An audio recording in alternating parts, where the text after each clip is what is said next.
Well, I can tell you what the president said last night, and that is he is frustrated with leaders on both sides of this war. The White House press briefing room was filled with anticipation that day. Cameras were rolling, eyes were glued to the screen, and the political world was about to watch a high-stakes diplomatic showdown unfold. The scene was set, and at the heart of it was Karoline Leavitt, White House press secretary, who was about to witness something none of us saw coming.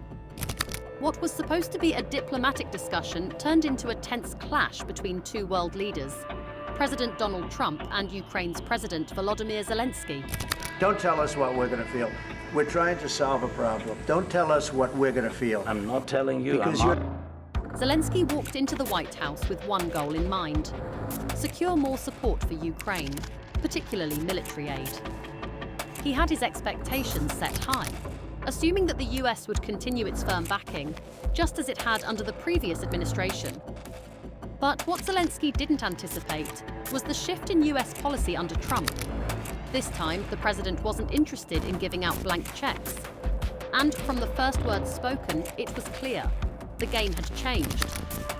Karoline Leavitt, witnessing the drama unfold, would later describe this moment as a turning point, not just in US Ukraine relations, but in the entire approach to global diplomacy. Because it's like they're just like you people, they're like us, they're like all of us. And I seem to have it. Zelenskyy arrived at the White House with the confidence of a leader who had become accustomed to America's open checkbook policy, especially under Biden. He had secured billions in aid before, and he walked in expecting more of the same. However, Trump wasn't about to operate like the previous administration. This wasn't about giving Ukraine endless military aid or support, without something in return.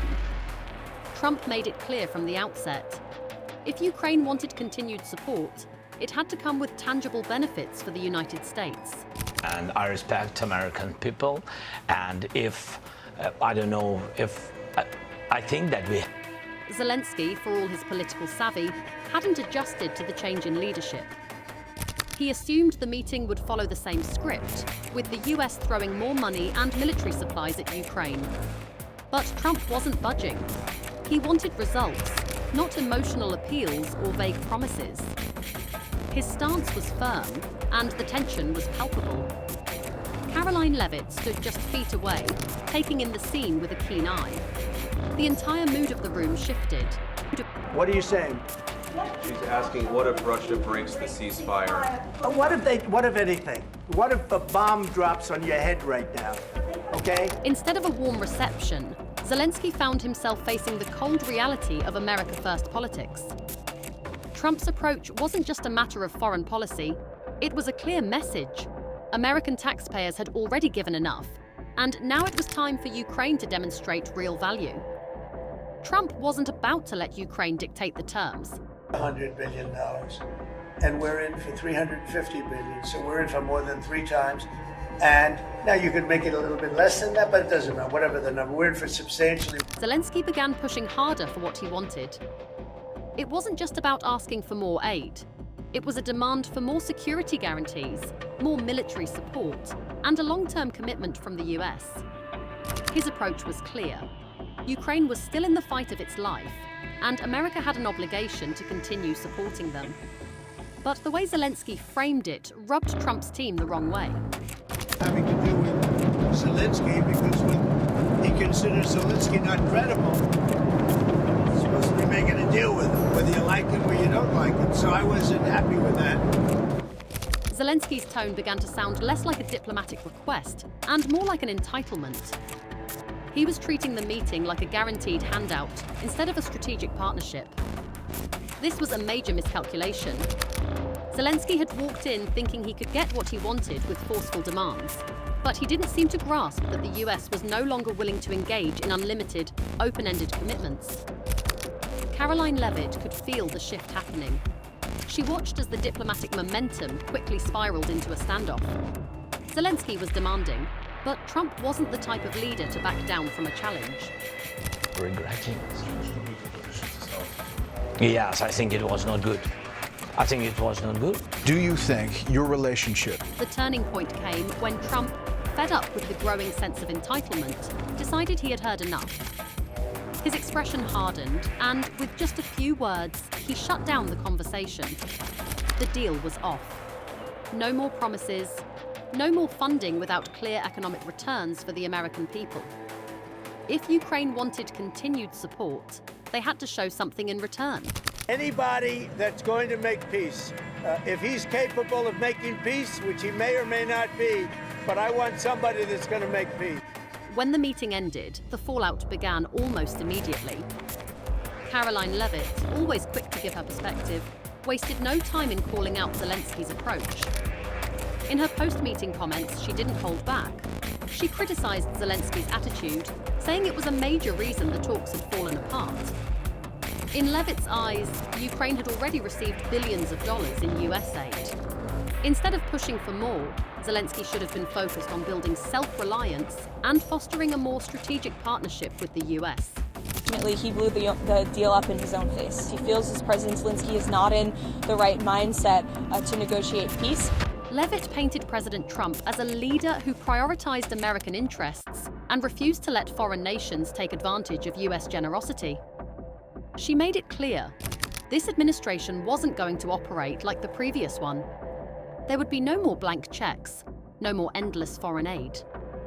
Every deal needed to benefit both countries, not just one. The media's reaction to the fallout was immediate and intense. Some outlets praised Trump for standing his ground, framing the decision as a necessary shift away from endless foreign spending. They argued it was about time someone put America's interests first.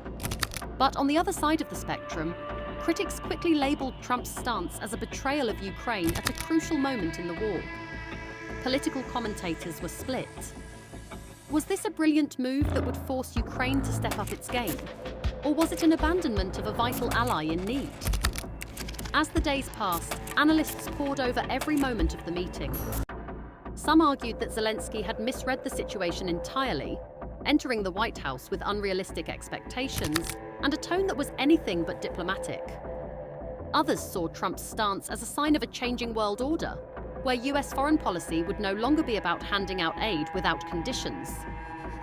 The meeting had left a lasting impact, signaling to the world that the US's approach to foreign relations had dramatically shifted. Karoline Leavitt's remarks encapsulated the shift in US-Ukraine relations.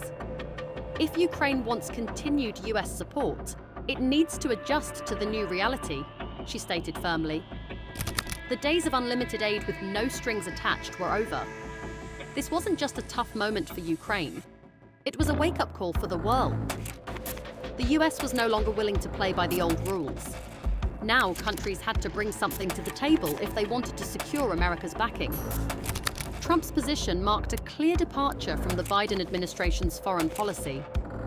Instead of pouring endless resources into foreign conflicts, Trump emphasized the importance of economic reciprocity. US aid would no longer be a blank check. It would need to come with real benefits for American taxpayers. This stance wasn't just about Ukraine. It was about setting a new standard for international relations. Other world leaders were now on notice. If they wanted US support, they would need to offer something in return. Zelensky walked out of that meeting with nothing. No new military commitments, no guarantees, and definitely no promises of continued aid. The room that had once been filled with high hopes now echoed with the hard reality of shifting US foreign policy. The world was watching to see how Zelensky would respond. Would he adjust his approach to meet Trump's new terms, or would he continue pushing for the old model of open-ended support? Karoline Leavitt's comments made one thing crystal clear. The world had changed. If Ukraine wanted US support, they would need to adapt to the new rules. The days of one-sided deals were over. Trump's America First approach had set a new precedent, and countries would have to meet the US halfway if they wanted to secure the backing of the world's most powerful nation. As this dramatic moment in diplomacy played out, one thing became obvious. The way the US engages in foreign policy has shifted. This isn't just about sending money overseas. It's about ensuring that every dollar spent comes with real benefits for the American people. For Zelensky, the challenge is clear: adapt, negotiate, and deliver results. So, what do you think about this new direction in US-Ukraine relations? Is Zelensky's attitude holding Ukraine back? Or was Trump's stance a risky move that could backfire? Will this set a new precedent for global diplomacy? Or will it mark the beginning of a fracture between the US and its allies? Drop your thoughts in the comments below. Don't forget to hit that like button and subscribe for more updates on the latest political drama. The world is watching, and so are we.